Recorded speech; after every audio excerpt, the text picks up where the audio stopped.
Hello friends. आज का dictation SSC stenographer grade C and D का जो स्किल टेस्ट होता है उसमें ग्रेड सी में पूछा गया था, जो कि 22 अक्टूबर 2021 को बोला गया था। इसकी स्पीड 100 शब्द प्रति मिनट की गति से होने वाली है। यही डिक्टेशन 90 शब्द प्रति मिनट की गति से भी डाला जाएगा। जिसकी पीडीएफ आपको अलग से चाहिए तो नीचे डिस्क्रिप्शन बॉक्स में टेलीग्राम की लिंक मिल जाएगी, उससे आप डाउनलोड कर सकते हैं। तो ज़्यादा समय ना लेते हुए वीडियो को कर दीजिए लाइक, चैनल को कर लीजिए सब्सक्राइब और भी अपने दोस्तों के साथ इस वीडियो को ज़्यादा से ज़्यादा शेयर करें ताकि उनका भी एग्ज़ाम हो तो उन्हें भी इसमें मदद मिल सके। तो वीडियो को स्टार्ट करते हैं। डिक्टेशन स्टार्ट होने वाला है 5 सेकंड के बाद।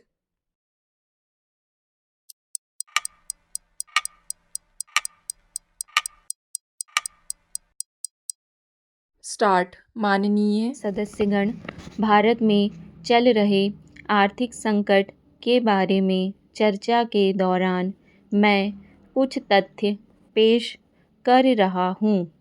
अप्रैल-अगस्त 2008 के दौरान हमारा निर्यात डॉलर के हिसाब से 35% बढ़ा। इस अवधि में प्रत्यक्ष विदेशी निवेश 15 बिलियन अमेरिकी डॉलर रहा। सकल कर राजस्व अपने निर्धारित समय पर था। भारतीय अर्थव्यवस्था की निगरानी के लिए केंद्र डेटा बेस से पता चला कि पूंजी व्यय के लिए एक भारी भरकम धनराशि मौजूद थी। फिर भी हम उस समय भारतीय अर्थव्यवस्था में आने वाली अस्थायी मंदी के लिए तैयार रहे थे।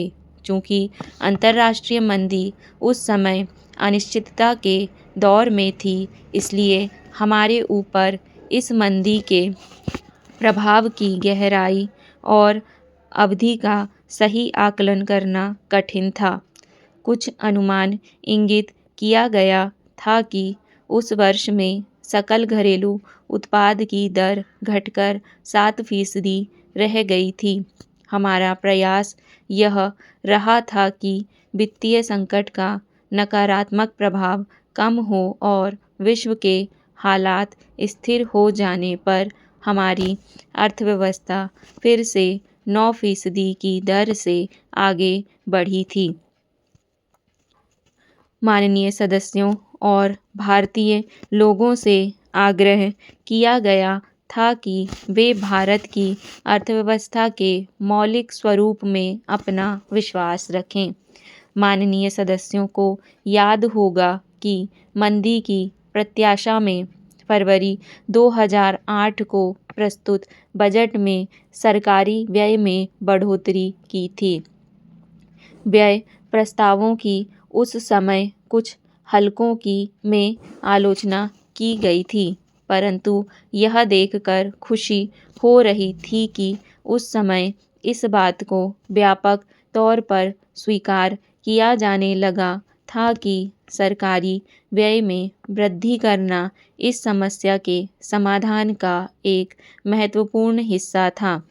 यह समझा जाने लगा था कि शिक्षा, स्वास्थ्य, राष्ट्रीय ग्रामीण रोजगार गारंटी कार्यक्रम, राष्ट्रीय ग्रामीण स्वास्थ्य मिशन, त्वरित सिंचाई लाभ कार्यक्रम, जवाहरलाल नेहरू राष्ट्रीय शहरी नवीनीकरण मिशन और अन्य कार्यक्रमों पर किया जाने वाला व्यय उस मुश्किल दौर में देश के लिए मददगार रहा था।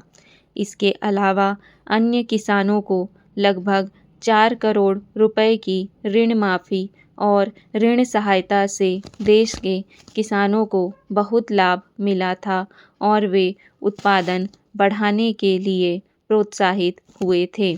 माननीय सदस्यगण, भारत के सम्मुख पहले भी चुनौतियां आई थीं और उनका उसने मुकाबला किया गया था।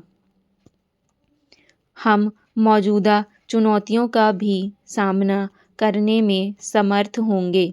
भारत के सामने जब भी चुनौतियाँ आई हैं, भारत की जनता ने सामने आकर उन चुनौतियों को एक अवसर के रूप में लिया है। भय के लिए कोई जगह नहीं है। यह समय उद्देश्यपूर्वक एकता और संकल्प रूपी कार्यवाही करने का है।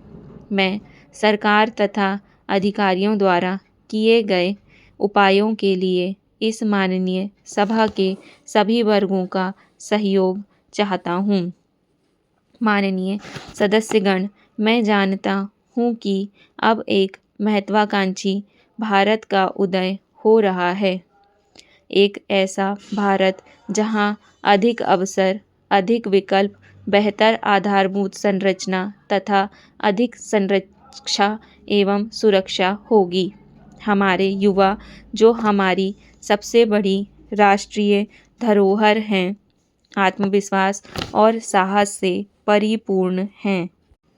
मुझे इसमें कोई संदेह नहीं कि इनका जोश, इनकी ऊर्जा और इनका उद्गम भारत को नई ऊंचाइयों तक ले जाएगा। इन आकांक्षाओं के बीच हमारे सामने आर्थिक मंदी, रोजगार सुरक्षा और रोजगार के अवसरों के सृजन की चुनौतियां भी हैं। समाज हमारी महिलाओं और बच्चों की सुरक्षा को लेकर चिंतित है। समय पर अपेक्षित सेवाओं के प्राप्त करने तथा व्याप्त सामाजिक एवं आर्थिक असमानता को लेकर भी चिंतित है। पिछला वर्ष वैश्विक अर्थव्यवस्था के लिए कठिन रहा है। यूरोप में आर्थिक मंदी का दौर चल रहा है। अधिकांश उभरते बाजारों में विकास की गति बहुत धीमी है। यह वर्ष भारत के लिए भी कठिन रहा है। वैश्विक एवं घरेलू दोनों ही कारणों से हमारा विकास प्रभावित हुआ है। हमें इन दोनों के दुष्प्रभावों का समाधान करना होगा। मेरी सरकार ने इस स्थिति की ओर ध्यान दिया और निवेश गतिविधियों को पुनर्जीवित करने तथा निवेश वातावरण को सुधारने के लिए पिछले कुछ महीनों के दौरान अनेक उपाय किए हैं। मेरी सरकार ने हाल ही में एक महत्वपूर्ण पहल की है, जिसके तहत प्रत्यक्ष लाभ अंतरण प्रणाली प्रारंभ की गई है।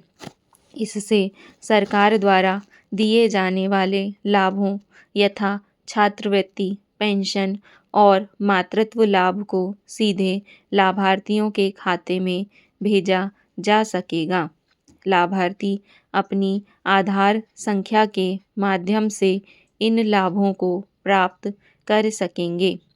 आने वाले समय में प्रत्यक्ष लाभ अंतरण प्रणाली के अंतर्गत मजदूरी तथा खाद्य पदार्थों एवं एलपीजी पर दी जाने वाली सब्सिडी को भी शामिल किया जाएगा। इस प्रणाली की सहायता से निधि के रिसाव को कम करने, लाखों लोगों को वित्तीय प्रणाली के अंतर्गत और लाभार्थियों को बेहतर रूप से चिन्हित करने में मदद मिलेगी।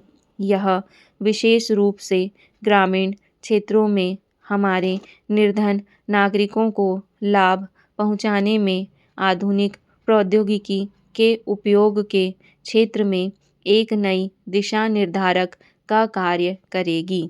परंतु प्रत्यक्ष लाभ अंतरण प्रणाली सार्वजनिक सेवाओं का स्थान नहीं लेगी और यह सार्वजनिक वितरण प्रणाली की पूरक होगी। माननीय सदस्यगण, पिछले वर्ष में समाप्त हुई 11वीं पंचवर्षीय योजना में सकल घरेलू उत्पाद की औसत वार्षिक वृद्धि का दर 8% थी। इस योजना का उल्लेखनीय पहलू यह रहा कि इसमें पिछले दशक की तुलना में गरीबी में तेजी से कमी के साथ सामाजिक समावेशिता की दिशा में भी प्रगति हुई है। राष्ट्रीय विकास परिषद ने हाल ही में 12वीं पंचवर्षीय योजना का अंगीकार किया है। जिसमें तीव्रतर, अधिक समावेशितापूर्ण और चिरस्थायी विकास दर और अधिक बल दिया गया है। 12वीं योजना में यह माना गया है कि विकास के नतीजे हमें तभी प्राप्त होंगे जब हम कठिन निर्णय ले पाएंगे। इस योजना में केंद्र द्वारा प्रायोजित स्कीमों को समेकित करते हुए इनकी संख्या कम करने और इन्हें अधिक लचीला बनाने का प्रस्ताव है। इससे राज्यों को नए प्रयोग और नई पहल करने के लिए वांछनीय स्वतंत्रता प्राप्त हो सकेगी। हाल में भारतीय अर्थव्यवस्था के विकास की गति धीमी रही है।